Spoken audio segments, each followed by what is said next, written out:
यहाँ पहाड़ टू मैदान बदल रहा है मौसम इस वक्त, इसलिए हो जाए सावधान। नमस्कार, बहुत स्वागत है आपका। इंडिया न्यूज देख रहे हैं आप। मैं हूं आपके साथ कीर्तिमान सिंह। उत्तर भारत में ठंड का असर बढ़ने लगा है और बुधवार से पहाड़ी राज्यों में तापमान में भारी गिरावट होने की संभावनाएं जताई जा रही हैं। मौसम विभाग के मुताबिक उत्तराखंड और हिमाचल प्रदेश में बर्फबारी के आसार बने हुए हैं, जिससे मैदानी इलाकों में भी ठंड बढ़ेगी। पंजाब, हरियाणा और दिल्ली में ठंडी हवाओं के चलते दिन और रात के तापमान में गिरावट दर्ज की जाएगी। वहीं जम्मू कश्मीर, गिलगित बाल्टिस्तान और मुजफ्फराबाद में बारिश और हिमपात से मौसम और ज्यादा ठंड होगा। बद्रीनाथ और केदारनाथ में भी तेज ठंड पड़ने वाली है। दिल्ली एनसीआर में सुबह और रात के समय धुंध की स्थिति बनी रहेगी। हवा की गुणवत्ता पहले से और ज्यादा खराब हो सकती है। मौसम विशेषज्ञों का कहना है कि हवा की गुणवत्ता, हवा की रफ्तार में बदलाव की वजह से कोहरा बढ़ने की संभावना है। बंगाल की खाड़ी में बने सिस्टम का असर पूर्वी राज्यों में दिख रहा है और इस वजह से कई इलाकों में बारिश हो सकती है। उत्तर प्रदेश के पूर्वी जिलों में भी बादल छाए रहने की और हल्की बारिश होने की संभावना है, जिससे ठंड में इजाफा होगा। यानी अगले कुछ दिनों में उत्तर भारत को कड़ाके की ठंड और धुंध और हवा की खराब गुणवत्ता का सामना करना पड़ेगा। लोगों को सुबह शाम खासतौर पर ध्यान रखने की सलाह दी गई है। मौसम विभाग की तरफ से, स्वास्थ्य विभाग की तरफ से आपको बता दें कि दिल्ली में ठंड के साथ साथ प्रदूषण की भी मार पड़ रही है। दिल्ली की हवा जहरीली होती जा रही है। मंगलवार को भी दिल्ली के 19 इलाकों में रेड अलर्ट जारी किया गया है, जहां AQI 300 से 400 के पार है। इसके अलावा दिल्ली और आसपास के मौसम विभाग की ओर से अगले 5 दिन कोहरा छाए रहने का अलर्ट है। ऐसे में आने वाले दिनों में दिल्ली में ठंड बढ़ सकती है, इसलिए दिल्ली एनसीआर की हवा इस वक्त आबो हवा में जहर घुली हुई है। और जो बातें पहले दिल्ली एनसीआर के लिए कही जाती थी कि दिल्ली चोक्ड है और दिल्ली पूरी तरह से इस वक्त जहरीली हवाओं में दिल्ली की हवाएं तब्दील हो चुकी हैं, अब उससे भी खराब स्थिति में दिल्ली है। आप सोचिए, दिल्ली एनसीआर में तो दोहरी मार लोगों को झेलनी पड़ेगी मौसम का। एक तो प्रदूषण और प्रदूषण से ऊपर इस वक्त कड़ाके की ठंड। दिल्ली एनसीआर के लोगों के लिए आने वाले समय में बहुत ही मुसीबतें आने वाली हैं। ऐसे में मौसम विभाग, स्वास्थ्य विभाग की तरफ से अलर्ट है कि अगर आप बाहर घूमने जा रहे हैं, खास करके दिल्ली एनसीआर में रह रहे हैं, तो बिल्कुल सुबह के वक्त वॉक करना बंद कर दें, टहलना बंद कर दें, मास्क लगा कर निकलें। बाहर अगर कार्यालय, ऑफिस जाते हों तो बाहर जाएं तो मास्क लगा कर जाएं, क्योंकि दिल्ली की आबो हवा इस वक्त, हवा तो मुफ्त है लेकिन हवा में जहर है। इसलिए दिल्ली एनसीआर के लोगों से ये अपील है कि बहुत सावधानी से बाहर निकलें, क्योंकि इस वक्त दिल्ली में सांस लेना बहुत मुश्किल है। लोगों को इतनी परेशानियां हो रही हैं कि अस्पतालों में लगातार ताबड़तोड़ केस आ रहे हैं। प्रदूषण से जुड़ी, श्वसन संबंधित समस्याओं से जुड़ी बीमारियों के, और लोग पहुंच रहे हैं शिकायत कर रहे हैं कि कभी आंखों में जलन हो रही है, प्रदूषण के इतने डस्ट पार्टिकल उड़ रहे हैं। खास करके ग्रैप 2 भी लागू हुआ है दिल्ली में, ग्रैप 1 लागू हुआ है। बावजूद इसके अभी भी कई जगहों पर निर्माण कार्य धड़ल्ले से हो रहे हैं। कई सड़कें टूटी हुई हैं और सड़कों के टूटने की वजह से इस वक्त प्रदूषण का जो कण है, जो डस्ट पार्टिकल, वो लगातार उड़ रहे हैं वाहनों के आने जाने से। ऐसे में दिल्ली की हवाओं को ये और इस वक्त प्रदूषित बना रहे हैं। तो ऐसे में बाहर निकलना हम सबकी जिम्मेदारी है, सावधानी से निकल लें। दिल्ली की आबो हवा इस वक्त खराब है। आप देखिए, दिल्ली से सटे नोएडा, गुरुग्राम और गाजियाबाद इस वक्त इससे अछूते नहीं है। हमारे सहयोगी लगातार चप्पे चप्पे पर जुड़े हुए हैं और इस वक्त बताएंगे आपको। न सिर्फ दिल्ली एनसीआर की हालातों का जायजा लेंगे, बल्कि उत्तर प्रदेश के तमाम जिलों की हालातों की जानकारी लेते हैं। हमारे सहयोगी जुड़ गए हैं रायबरेली से। हमारे सहयोगी इस वक्त शिव प्रसाद जुड़ गए हैं। शिव प्रसाद के पास चलते हैं। शिव, रायबरेली क्या स्थिति मौसम की, जरा बताइए। कीर्ति, बीते दिनों जब बारिश हुई थी, बारिश के बाद यूं कहें कि ठंड की शुरुआत हो गई थी। मौसम हालांकि खुला है, लेकिन धुंध के साथ जो रात में नमी है, जब हवाएं चलती हैं, सर्द हवाएं, तो लोगों को जो है यूं कहें कि ठंड बिल्कुल रात में तो देखने को मिलती है, दिन में थोड़ा सा धूप निकलती है, थोड़ी राहत रहती है, लेकिन जिस प्रकार से अब धीरे धीरे ठंड बढ़ने लगी है, ये अब लोगों को प्रभावित करेगी। वे लोग प्रभावित हो कि जिनको सुबह शाम निकलना है या कहीं से निकल लिए, दिन में निकल लिए, रात हो गई तो रात में अगर कहीं फंस गए या उस तरह के खुले उसमें है या बाइक से जा रहे हैं, ठंड लग गई तो वो बीमार होने का खतरा है। लेकिन जिस प्रकार से ठंडक ने दस्तक दी है और बीते कुछ 4-5 दिनों तक जो लगातार बेमौसम बारिश हुई थी, मोन्था जो तूफान आया था, उसका असर ये अब ये है कि जब हवाएं चलती हैं तो बहुत सर्द हवाएं, जैसे पहाड़ों की तरह जो यहाँ का मौसम है, सर्द है। लोग जो है सर्दी का शिकार भी हो रहे हैं, इस यूं कहें कि बीमार भी हो रहे हैं, अस्पतालों में देखा जा रहा है जो मौसमी बुखार है, सर्दी जुकाम गले वाला जो रोग है, क्योंकि ये अमूमन मौसम चेंजिंग का है। एक बारिश से अब हम ठंड की ओर जा रहे हैं, मौसम का बदलाव है। कभी जब दोपहर में कहीं कहीं तेज धूप हो जाती है। हालांकि आज की बात करें तो आसमान में धुंध है और जो तापमान है, तापमान बहुत यूं कहें कि सामान्य रहेगा जिस प्रकार से ठंड के मौसम में रहता है। रात में गिरावट हो जाती है 14 से 15 डिग्री सेल्सियस, दिन में भी बहुत ज्यादा नहीं उस तरह का बढ़ रहा है। लेकिन अब ठंड का प्रकोप धीरे धीरे शुरू हो गया है। यहाँ पर अगर प्रदूषण की बात करें तो प्रदूषण भी उस हिसाब से नहीं है जितना दिल्ली एनसीआर में। यहाँ फिलहाल सामान्य है, 200 के आसपास जो है AQI का जो देखा गया इंडेक्स।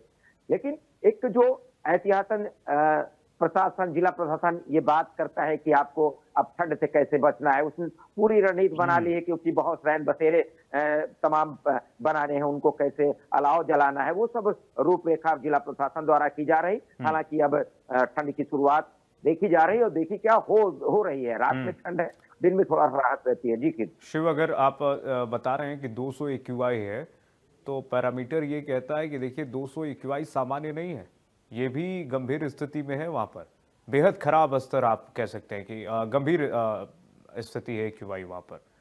तो वहाँ पर भी संवेदनशीलता प्रशासन को दिखानी होगी। रायबरेली प्रशासन को भी ये नहीं कि दिल्ली एनसीआर की हवा को देख रहे हैं और समझ रहे हैं कि हाँ वहाँ पर ही प्रदूषण है। वहाँ के प्रशासन को भी सचेत रहना चाहिए और तमाम ऐसी व्यवस्थाएं की जानी चाहिए कि लोगों को परेशानियां ना झेलनी पड़े। अमेठी चलते हैं। हाँ, हमारे सहयोगी, ठीक है आऊँगा शिव, आपके पास आ रहा हूँ। अभी और 2 हमारे सहयोगी जुड़े हुए हैं, उनसे भी थोड़ा बातचीत कर लेते हैं। अमेठी से हमारे सहयोगी इस वक्त संजय जुड़े हुए हैं। संजय, अमेठी में क्या स्थिति है अभी मौसम की और प्रदूषण की स्थिति क्या है? देखिए, जिस तरीके से पहाड़ों पर लगातार बर्फबारी हुई, अब उसका असर है उत्तर प्रदेश के जो मैदानी इलाके हैं वहां पर देखने को मिल रहा है। लगातार बीते दिनों 2 से 3 दिनों से पीछे से अगर देखा जाए तो जिस तरीके से जो सर्द हवाएं हैं वो ठंड का एहसास लेकर आई हैं, लेकिन कल से जो अचानक रात को ठंड बढ़ी है उससे कहीं ना कहीं अब ठंड का जो एहसास है वो पूरी तरीके से आम जनमानस को देखने को मिल रहा है। यूं कहा जाए कि जिस तरीके से मौसम विभाग ने साफ कर दिया है कि आने वाले 4 से 5 दिनों में जो भीषण ठंड है उसका असर देखने को मिलेगा और साथ ही साथ जो कोहरा है वो भी देखने को मिलेगा। हालांकि मौसम विभाग ने कहा है कि जिस तरीके से कोहरा होगा, दिन के जब तापमान चढ़ेगा तो उसके साथ वो कटता और छटता जाएगा, लेकिन कहीं ना कहीं अब पूरी तरीके से जो ठंड है उसका महसूस जो है वो आम जनमानस करना शुरू कर दिया। अगर दूसरी तरफ हम बात करें, जिस तरीके से बीते दिनों एयर क्वालिटी इंडेक्स में बढ़ोतरी हुई थी उसी तरीके से इस समय जनपद अमेठी का भी एयर क्वालिटी इंडेक्स बढ़ा हुआ है। लगभग 200 के आसपास का एयर क्वालिटी इंडेक्स है, जो कि सामान्य से लगभग 3 गुना ज्यादा है, क्योंकि जहां अगर देखा जाए तो सामान्य 52 या 55 के आसपास का एयर क्वालिटी इंडेक्स अच्छा माना जाता है, लेकिन अब ये 200 के आसपास है। तो कहीं ना कहीं एयर क्वालिटी इंडेक्स में भी अच्छा खासा उछाल आया और इससे जो तमाम तरीके की परेशानियां हैं, चाहे वो सांस लेने की परेशानी हो या फिर आंखों में जलन की परेशानी हो, उसकी समस्या जो है लोगों को जरूर देखने को मिल रही है। क्योंकि जिस तरीके से दिल्ली एनसीआर गाजियाबाद में 300 के आसपास पहुंचा है एयर क्वालिटी इंडेक्स, लेकिन अमेठी की अगर हम बात करें तो अमेठी में भी लगभग 200 के आसपास है। तमाम तरीके की परेशानियां एयर क्वालिटी इंडेक्स से हो रही, क्योंकि अब जिस तरीके से धानों की फसल की कटाई शुरू हो गई है, कई सारे किसान ऐसे हैं जो पराली जलाने का भी सिलसिला जो है वो चलता है। हालांकि प्रशासन इस पर सख्त है कि अगर कोई किसान पराली जलाता है तो उसके खिलाफ कार्रवाई करती है पुलिस, लेकिन कहीं ना कहीं देखा जाए तो एयर क्वालिटी इंडेक्स में जिस तरीके से उछाल आया है वो जरूर चिंताजनक है। लेकिन फिलहाल ठंड का एहसास शुरू हो चुका है और आने वाले दिनों में ये ठंड और बढ़ेगी, क्योंकि लगातार जो पहाड़ों पर बर्फबारी हो रही है वहां से जो हवाएं निकलती है वो पश्चिमी विक्षोभ से निकली हुई हर हवाएं यूं कहा जाए कि वो ठंड का एहसास दिलाती है। रात को ये टेम्परेचर लगभग 15-16 के आसपास पहुंच जाता है। दिन में हालांकि अधिकतम टेम्परेचर 28 मापा गया है, लेकिन उसके साथ ही साथ जो हवाएं हैं उसमें पूरी नमी देखने को मिल रही है। अब ठंड पूरी तरीके से शुरू हो गई। तमाम तरीके की जो जिला प्रशासन की तैयारियां हैं उस पर भी जो जिलाधिकारी महोदय संजय चौहान जी हैं उन्होंने बैठक किया और तमाम आवश्यक दिशा निर्देश दिए हैं रैन बसेरे के लिए, जो अलाव के लिए। यानी अब यूं कहा जाए कि तैयारियां जो है वो ठंड को लेकर की गई हैं, लेकिन उसके बावजूद भी जिस तरीके से पहली बार जब ठंड का एहसास होता है तो तमाम तरीके की, क्योंकि शुरुआती ठंड और लास्ट ठंड यही लोगों को ज्यादा तकलीफ देती है, यही ठंड लगती है जिसकी वजह से लोगों को प्रॉब्लम होती है। हालांकि आम जनमानस को इसके लिए सचेत होना पड़ेगा। जो सुबह का मॉर्निंग वॉक है वो बंद करना पड़ेगा। शाम को जब टहलते हैं तो उनको गर्म कपड़े अब पहनना ही पहनना है, क्योंकि शाम की ठंड जो है हवाओं के साथ होती है तो उससे लोगों को परेशानी होगी। तो तमाम तरीके की सावधानियां आम जनमानस को बरतना पड़ेगा। आने वाले दिन में जो भीषण ठंड है, क्योंकि जिस तरीके से मौसम विभाग अंदेशा जता रहा है अब की बार कई सालों का रिकॉर्ड ठंड का टूटने वाला है। इस तरीके की ठंड पड़ेगी और कहीं ना कहीं उसकी शुरुआत जो है ये नवंबर माह में शुरू हो चुकी है। कल से ठंड बढ़ी है, क्योंकि बीते दिनों जिस तरीके से नॉर्मल ठंड थी तो लोग रात को कूलर पंखा चलाते थे, लेकिन अब कूलर पंखा पूरी तरीके से बंद हो चुका है। लोग अब रात को कंबल और रजाइयों का सहारा लेकर अब रात को लेटते हैं, क्योंकि ठंड में अचानक जो बढ़ोतरी हुई है ये पहाड़ों की बर्फबारी के चलती हुई है और आम जनमानस को इससे सतर्क होना पड़ेगा। आने वाले दिनों में और भीषण ठंड का सामना करना पड़ेगा। जी बिल्कुल ठीक कहा आपने संजय। और एक बात आपने जो इसमें कही कि देखिए शुरुआती ठंडी और जो लास्ट की ठंडी होती है वही बहुत संवेदनशील होती है, क्योंकि इसी समय लोग बीमार पड़ते हैं, क्योंकि बॉडी जो है अडॉप्ट करने में बहुत समय लेती है। अब गर्मी के मौसम से निकली हुई बॉडी जब ठंड में प्रवेश करती है तो उसको अडॉप्ट करने में, महसूस करने में उसको बहुत समय लगता है। ऐसे में तभी लोग असंवेदनशील हो जाते हैं और इतने में बीमार पड़ जाते हैं। और इस समय बीमार पड़ना मतलब कई दिनों तक सर्दी जुकाम अगर हो गया आपको तो कई दिनों तक वो परेशान करता है। तो यही स्थिति है। और दूसरी बात अगर हम करेंगे AQI की, तो AQI न सिर्फ दिल्ली NCR तो बदनाम है ऐसे ही क्योंकि घनी आबादी है दिल्ली NCR की, लेकिन उत्तर प्रदेश के वो तमाम ऐसे जिले हैं जहां पर AQI 200 से ऊपर है, वहां पर भी स्थिति यही है। लेकिन वहां पर चूंकि घनी आबादी नहीं है इसलिए वो उतना ज्यादा इस वक्त सुर्खियों में नहीं है। ठीक है संजय, आऊंगा आपके पास। अब पहाड़ों का रुख कर लेते हैं। आप लोगों ने मैदानी क्षेत्रों की बात बताई, अब पहाड़ों का रुख करते हैं। हमारे साथ संजय जुड़ गए हैं, संजय कुंवर हमारे साथ जुड़े हैं। पहाड़ दिखा रहे हैं अपने पीछे, दर्शकों को बैठे बैठे हम दिखा रहे हैं पीछे पहाड़ की तस्वीर, बहुत आनंददायी तस्वीर है। लेकिन संजय बताइए जरा क्या स्थिति है अभी देवभूमि में?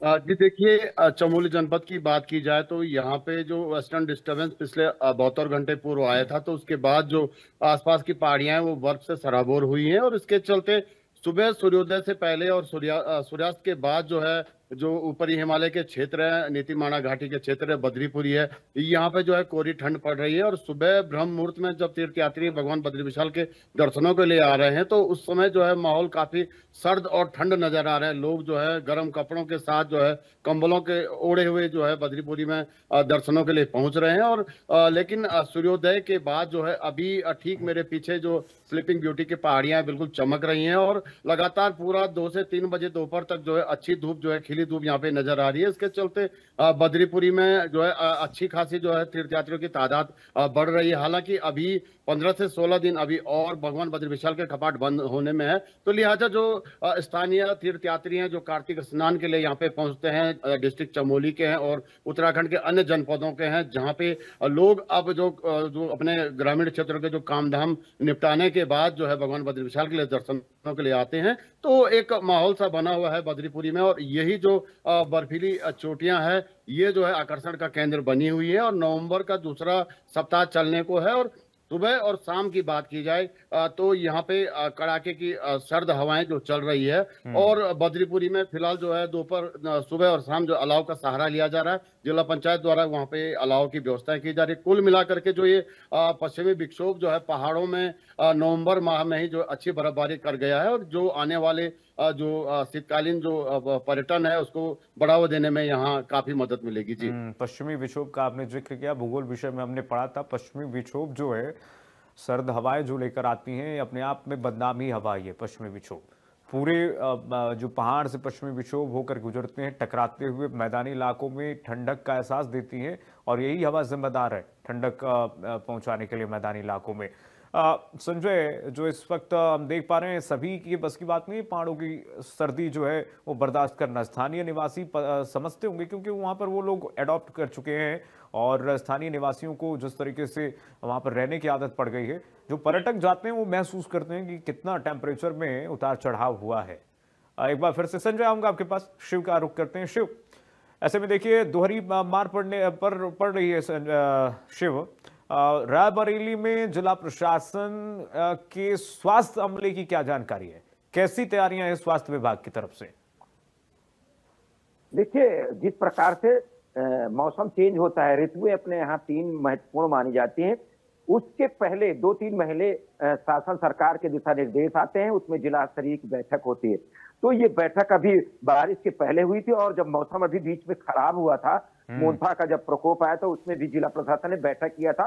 खासकर स्वास्थ्य महकमे के यहाँ जो सरकारी अस्पताल के उनके डॉक्टरों के साथ मीटिंग हुई थी, से अमोद थे, और उसके हिसाब से अब ये वर्तमान में ठंडी से कैसे बचा जाए, जो मरीजों की संख्या बढ़ेगी उसमें स्वास्थ्य महकमा कैसे इंतजाम करेगा, जो अस्पताल है सरकारी वहाँ क्या व्यवस्था है, किसी को सर्दी न लग गई तो उसका इलाज आप कैसे करेंगे, भाप मापक जो यूं कहे कि भाप लेना होता है, तमाम तरह के ऐसे उपकरण होते हैं, उनकी आप खरीदारी करिए, उनको रखिए। तो तमाम तरह के ये जिला प्रशासन द्वारा भेजा गया है कि आप और सीएमओ और जितने भी सरकारी अस्पताल हैं, सीएससी पीएससी, उनसे, उन डॉक्टरों से, उन सीएससी एजेंटों से कहा गया है कि आप पूरा सब कुछ बना के रखिए, क्योंकि इमरजेंसी में जिस प्रकार से मरीज आते हैं, खासकर सांस के मरीज आते हैं, और बच्चों में ये ज्यादा और बुजुर्गों में देखने को मिलता है, जो ठंड का मौसम ज्यादा, जो ठंड जो है, जो निमोनिया के शिकार बच्चे होते हैं उनको और परेशानियां हो जाती हैं इसमें, उनको कैसे बचाया जाए। वेंटिलेटर के आप बिल्कुल तैयार रखिए, उसकी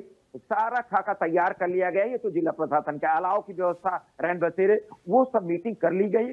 अब उनका ये है कि ठंड के साथ वो कैसे धरातल पर उतारते हैं, क्योंकि बहुत जगह प्रशासनिक जो व्यवस्थाएं बहुत लापरवाही हो जाती है, जब वो मीडिया में सुर्खी बनती है, कहीं कोई उस तरह की घटना हो जाती है तो एक्टिव होता है जिला प्रशासन।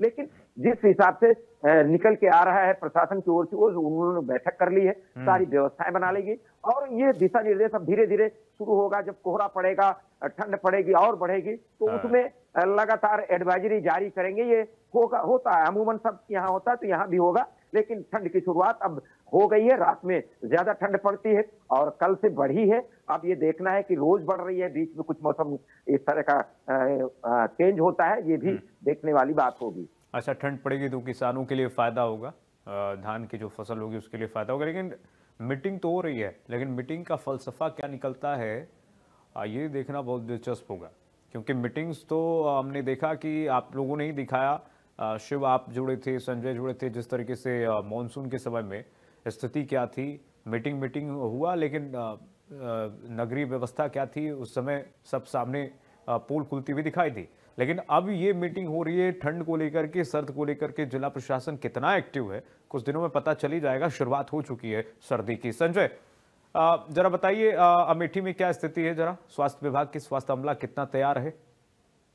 देखिए, लगातार जिस तरीके से जब भी कोई मौसम परिवर्तन होता है या कोई मानसून आता है या फिर किसी प्रकार का चक्रवात आता है, तो लगातार जो जिला प्रशासन है वो एक्शन में रहता है। हालांकि धरातल पर कई सारी ऐसी चीजें हैं जो चिंताजनक रहती हैं, क्योंकि अधिकारी जिस तरीके से उनको धरातल पर उतर कर एक एक चीजों को देखना चाहिए, जांचना चाहिए, वो थोड़ा सा कम हो पाता है। लेकिन अब अगर ठंड का शुरुआत हो गया है, तो ऐसे में तमाम जगह की जो व्यवस्थाएं हैं उसको लेकर जो सीएमओ हैं उन्होंने आवश्यक दिशा निर्देश सीएससी पीएससी पर दिया है, सभी सीएससी अधीक्षक को दिया है, तमाम जो जिला अस्पताल के डॉक्टर हैं उनको दिया है। लेकिन अब देखना यह होगा, क्योंकि ये शुरुआती जो चुनौतीपूर्ण महीना है, क्योंकि नवंबर महीने में जब सर्द बढ़ेगी तो जो बॉडी है वो एकाएक इस सर्दी को एडॉप्ट नहीं कर पाती, धीरे धीरे उसमें जो है मेंटेन होता है, उसके बाद जाकर ये पूरी ठंडी को एक्सेप्ट कर पाती है। तो ऐसे में एक बार लोगों की तबीयत खराब होगी, सर्दी जुकाम खांसी होगा, तमाम तरीके की जो वायरल बॉडी एडॉप्ट करेगी, फिर एडॉप्ट करेगी, और कहीं ना कहीं तब जाकर थोड़ी सी राहत होगी, क्योंकि आगे जब ठंड होगी।